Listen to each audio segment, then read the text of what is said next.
hoe tsy sabotsina mena kosa indray tsika amin'ity fanadihadiana ity satria dia nanomboka indray ny lalao baolina kitra ho an'ny sokady zokiny tamin'ity farany herinandro ity, nandray anjara tamin'izany ny Cheminots omaly azabotsy izay azo lazaina fa dia tsara fanombohana aloha izay nandresy tamin'ny samazava 4-0 ry zareo afazy avy etsy Ankazomanga.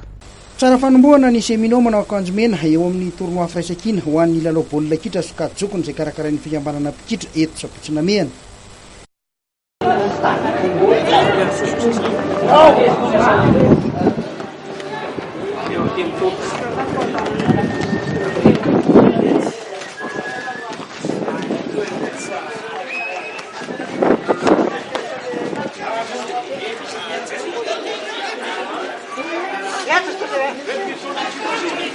Resin'ny Cheminots tamin'ny isa mavesatra 4-0 zareo afazy avy etsy Ankazomanga.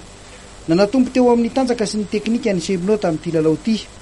Teo amin'ny fizara-potoana voalohany dia nitsaraka Tsara 2-0 rotota. Teo amin'ny fidirana faharoa dia nitaky ny avizanana ho an'ny afazy ka mora ho an'ny Cheminots ny napiditsy ny baolina 3 tamin'ny alalan'ny Zanosy Babali ka nivoahan'izy ireo mpandresy. Teo amin'ny vokatra hafa resin'ny 11 gazela manao fotsy tamin'ny isa 2-0 izy zareo avy Tsiadana manao akanjo manga.